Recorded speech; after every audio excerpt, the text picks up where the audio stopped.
तो फिर से एक बार आपका स्वागत है अपने प्यारे से YouTube चैनल में। आज हम लोग क्लास 11 की केमिस्ट्री का एक बहुत ही शानदार टॉपिक पढ़ने जा रहे हैं, जिसका नाम है सहसंयोजी बंध का कक्षक सिद्धांत।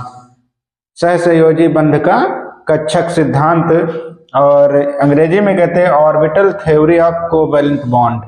क्या कहते हैं? Orbital theory of covalent bond. इस थ्योरी का प्रतिपादन दो वैज्ञानिकों ने, एक का नाम था हिटलर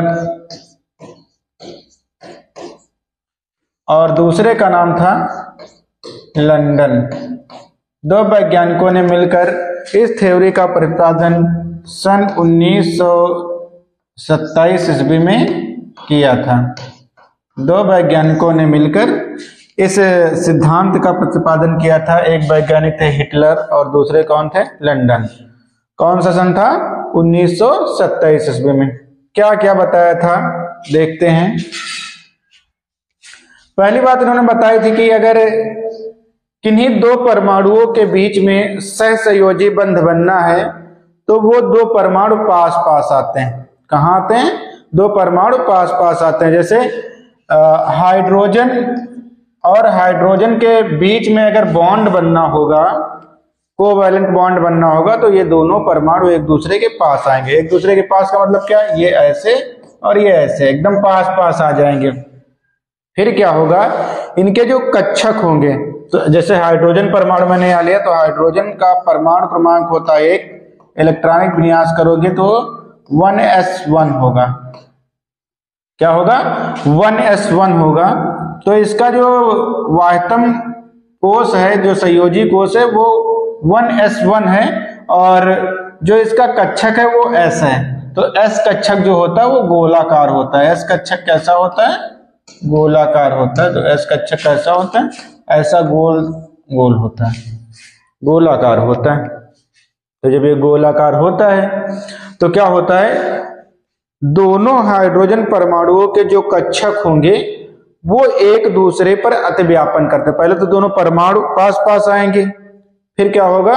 जो दोनों हाइड्रोजन परमाणु के s कक्षक होंगे वो एक दूसरे में धंसेंगे, और इस धंसने की प्रक्रिया को हम लोग क्या बोलते हैं? अतिव्यापन। क्या बोलते हैं? अतिव्यापन बोलते हैं। क्या बोलते हैं? ऐसे आके धंस जाएंगे। ये एक एच हो गया और ये दूसरा एच होगा। पहले दो परमाणु पास पास आएंगे और फिर उनके जो कक्षक होंगे वो एक दूसरे में धंसेंगे, और इस धंसने की प्रक्रिया को हम लोग क्या बोलते हैं? अतिव्यापन बोलते हैं। क्या बोलते हैं? अतिव्यापन बोलते हैं। फिर अगला जो पॉइंट है भैया, दूसरा पॉइंट कहता कि अगर जो कक्षक हैं जो एक दूसरे में धंसेंगे, या तो उसमें एक भी इलेक्ट्रॉन ना हो, मतलब ऐसे अगर यह कक्षक धंस रहा है तो या तो इसमें एक भी इलेक्ट्रॉन ना हो जैसे कि दिख रहा है, या तो एकदम रिक्त हो, या तो फिर उस कक्षक में क्या होना चाहिए? एक इलेक्ट्रॉन होना चाहिए। तभी एक दूसरे में उनका अतिव्यापन होगा, नहीं तो नहीं होगा। फिर तीसरी बात क्या बताई थी भैया?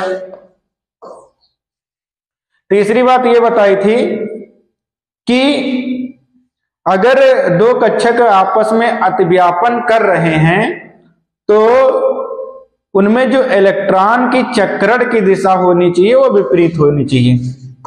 जैसे ये कक्षक एक है और एक ये कक्षक है, दोनों में अगर अतिव्यापन हो रहा है तो एक में इलेक्ट्रॉन क्लॉकवाइज घूमना चाहिए और दूसरे में क्या होना चाहिए? एंटी क्लॉकवाइज घूमना चाहिए। ऐसे एक में इलेक्ट्रॉन कैसे घूमे? क्लॉकवाइज, और दूसरे में क्या घूमे? एंटी क्लॉकवाइज घूमे। अगला चौथा बिंदु क्या कहता है? दो परमाणु कक्षकों के बीच में अतिव्यापन जितना ज्यादा होगा, अतिव्यापन का मतलब जैसे एक परमाणु कक्षक ऐसे है और दूसरा ऐसे है, अगर ये दोनों एक दूसरे में जितना अधिक धंसेंगे, जितना अधिक धंसेंगे, कोवैलेंट बॉन्ड मतलब सहसंयोजी बंध उतना ही मजबूत बनेगा। अब मान लीजिए एक कक्षक ऐसे है, दूसरा ऐसे, जितना ज्यादा अंदर तक धंसेगा बॉन्ड उतना ही क्या बनेगा? मजबूत बनेगा। फिर अगला 5 नंबर पॉइंट। 5 नंबर पॉइंट ये कहता है कि अगर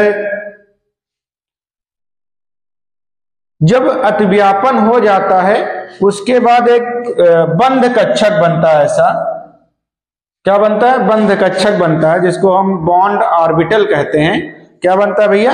बॉन्ड ऑर्बिटल बनता है। बॉन्ड ऑर्बिटल बनता है जिसमें इलेक्ट्रॉन पाए जाने की संभावना अधिकतम होती है। मतलब ये जो बाद में लास्ट में अतिव्यापन के बाद बनेगा उसमें इलेक्ट्रॉन पाए जाने की संभावना क्या होती है? बहुत ही ज्यादा होती है। फिर आइए देखते हैं कैसे कैसे अतिव्यापन हो सकता है। कैसे कैसे अतिव्यापन हो सकता है? तो अतिव्यापन कई टाइप से होता है, लेकिन यहाँ पर कुछ टाइप दिखाए जाएंगे, जैसे 4 टाइप आपको दिखाए जाएंगे। तो पहला टाइप है SS एटॉमिक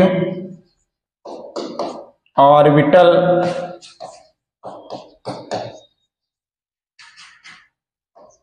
ओवरलैपिंग।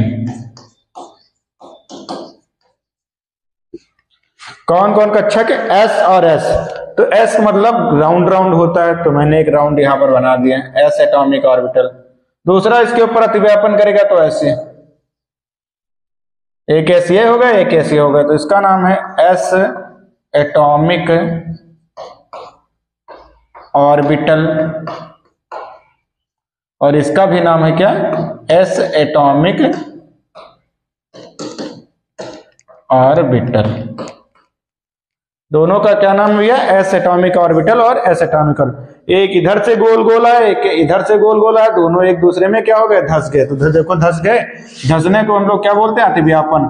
और ये एक्सिस पर हो रहा है काम।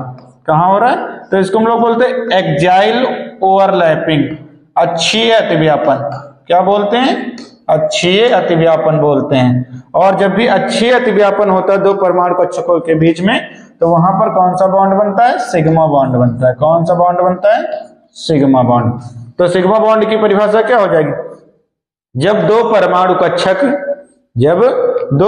कक्षक एक दूसरे से अक्षीय अक्ष पर अतिव्यापन करते हैं तो उनके मध्य जो बॉन्ड बनता है उसे हम लोग क्या बोलते हैं? सिग्मा बॉन्ड बोलते हैं। देखो सिग्मा बॉन्ड बोलते हैं।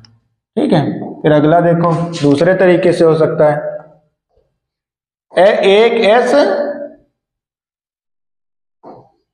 S और दूसरे P एटॉमिक ऑर्बिटल के बीच में भी अतिव्यापन हो सकता है। ओवरलैपिंग किसके किसके बीच में हो सकता है? S और P के बीच में। तो S कैसा होता है? गोल होता है। इसका नाम है S एटॉमिक ऑर्बिटल। क्या नाम है?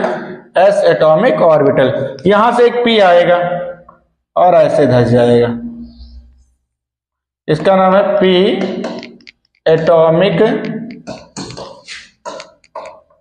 ऑर्बिटल। क्या नाम हो जाएगा? P atomic orbital. ये S है गोल गोल और ये P है। ऐसे आके दोनों एक दूसरे में धस जाएंगे, और जैसे धसेंगे, कैसे धस रहे हैं? ऐसे आ रहे हैं तो एक्स एक्सिस पर आ रहे हैं, तो इसको हम लोग बोलेंगे एक्जाइल ओवरलैपिंग। क्या बोलेंगे? एक्जाइल ओवरलैपिंग। और एक दूसरे में धसेंगे तो यहां पर भी कौन सा बॉन्ड बनेगा भैया? सिग्मा बॉन्ड बनेगा। कौन सा बॉन्ड बनेगा? सिग्मा बॉन्ड बनेगा। एक एस इधर से आया और एक पी इधर से आया, दोनों आके आपस में धस गए और बॉन्ड बन गया। फिर कैसे हो सकता भैया? 3 नंबर, पी और पी एटॉमिक ऑर्बिटल, पी और पी एटॉमिक ऑर्बिटल ओवरलैपिंग।